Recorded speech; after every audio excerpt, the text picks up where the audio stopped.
décembre, le froid, la nuit, dès 17 h. Mais surtout, décembre, c'est Noël.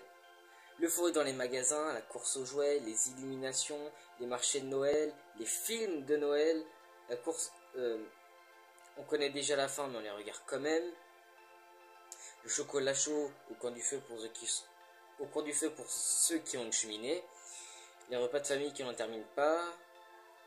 Les cadeaux. Et j'en passe. Et j'ai remarqué que souvent, les gens sont divisés en deux catégories. Il y a ceux qui adorent Noël, et malheureusement ceux qui détestent. Parce que c'est trop commercial, trop d'euphorie, trop de joie, trop de lumière, un peu trop de tout finalement. D'ailleurs, avant d'aller plus loin, dis-moi dans quelle catégorie tu te trouves. Dis-moi en commentaire si tu préfères Noël ou non. Si tu aimes bien Noël ou justement si tu préfères l'été. Et tant que t'y es, petit follow, ça fait plaisir. Mais revenons au sujet de la vidéo.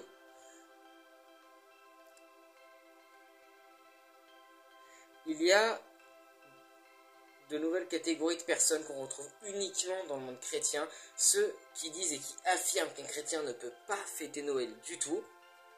Parce que Noël c'est satanique, parce que avoir un sapin chez soi, c'est comme de l'idolâtrie. Fêter Noël revient à pratiquer de la sorcellerie.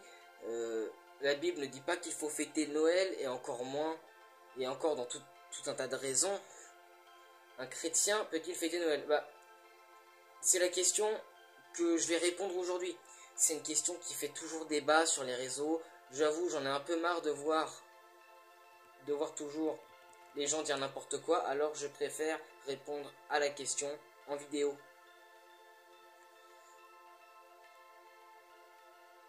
Et cette fois-ci, je vais baser la réflexion, baser la réponse en vidéo sur la Bible.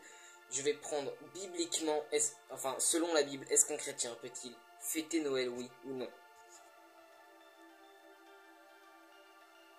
Après, c'est à toi de prendre toi-même la décision.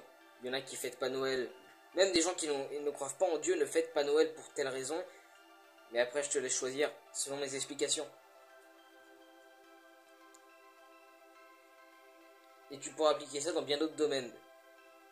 Utiliser la Bible dans certains domaines de ta vie pour te dire est-ce que j'ai le droit de le faire ou pas si tu es chrétien. Premièrement, la Bible ne dit rien concernant Noël. Ni tu peux le faire, ni pas le faire. Ça ne dit rien. Ça ne dit pas si à la fois tu peux le faire ou tu ne peux pas le faire. Ça ne dit pas cela. Et d'ailleurs, comme beaucoup d'autres sujets, la Bible ne parle pas non plus de télévision.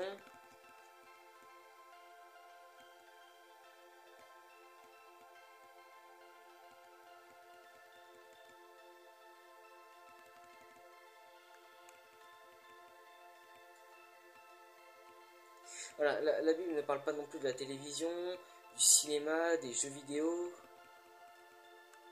d'internet.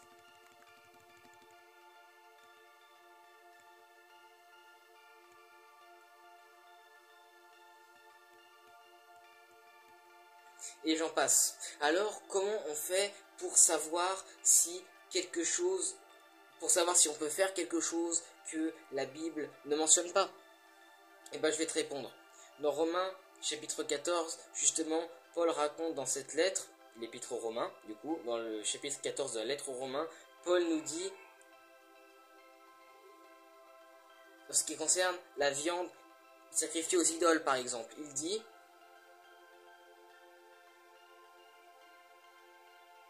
alors, pour un peu de contexte, à l'époque de Paul, qui est juste un peu après Jésus, il y a encore beaucoup de sacrifices, beaucoup d'idoles. Vraiment, on a des idoles à laquelle on apporte des sacrifices sur le marché. On vendait de la viande qui avait été préalablement sacrifiée à certains idoles. Certains chrétiens disaient il n'y avait pas de problème à en manger parce que je sais qui vit en moi et ce n'est pas ce que je mange qui va me souiller.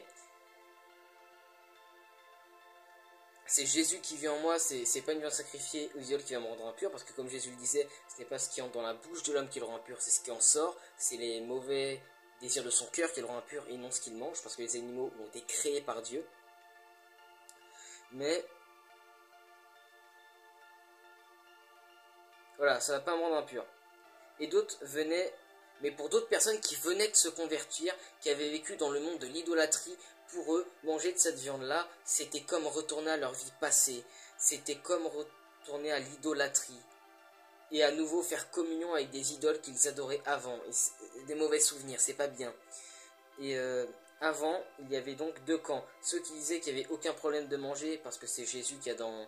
Je vis selon ce que dit Jésus, et Jésus disait qu'on pouvait manger de tout, et ceux qui disaient bah ça me rappelle des mauvais souvenirs et je ne préfère pas en manger. Mais alors tu vas me dire, mais où est le rapport avec Noël? Où est le rapport avec Noël? Et bah c'est que Noël, finalement c'est un peu la même chose. C'est selon ce que toi tu préfères. Si Noël pour toi... D'ailleurs si tu veux les références, bah, comme je disais tout à l'heure, c'est dans l'épître.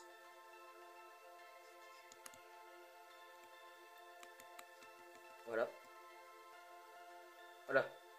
L'épître aux Romains au chapitre 14. Voilà, si tu veux la référence, si tu vas aller lire pour savoir. Mais du coup, je reviens. Parce que dans les versets 12, 13 et 14, Paul nous donne les clés pour se positionner. Il dit ainsi, chacun rendra compte à Dieu pour lui-même. C'est la première clé, c'est-à-dire, je ne vais pas rendre compte à mon voisin. Si mon voisin il fait, je vais rester poli, une bêtise, c'est pas moi qui vais aller dire, ah bah, le voisin il a fait une bêtise. Non, c'est lui qui va dire, ouais, j'ai fait une bêtise. Je sais pas si vous voyez ce que je veux dire. C'est ça que je veux dire.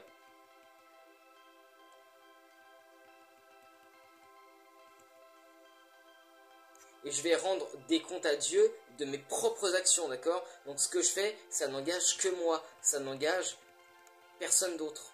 Il continue au verset 13 en disant « Cessons donc de nous critiquer les uns les autres et de nous juger mutuellement. Appliquons plutôt notre intelligence à éviter toute occasion de chute à notre frère.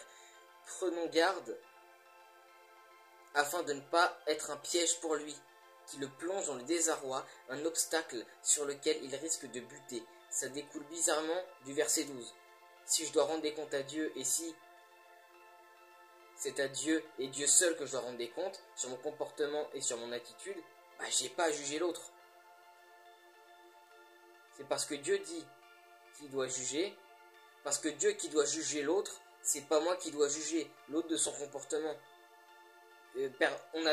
Finalement, on a de comptes à rendre à personne.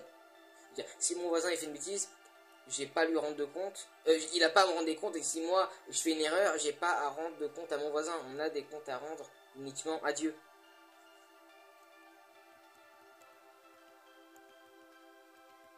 Du coup, où est-ce que je veux en venir dans tout ça?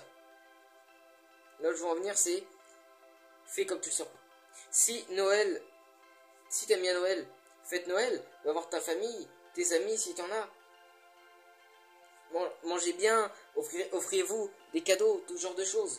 Mais si Noël, pour toi, si t'aimes pas Noël, si pour toi avoir un sapin dans ta maison, ça revient à de l'idolâtrie, ne prends pas de sapin. Fais comme tu le veux. D'accord? C'est ça qu'il faut retenir.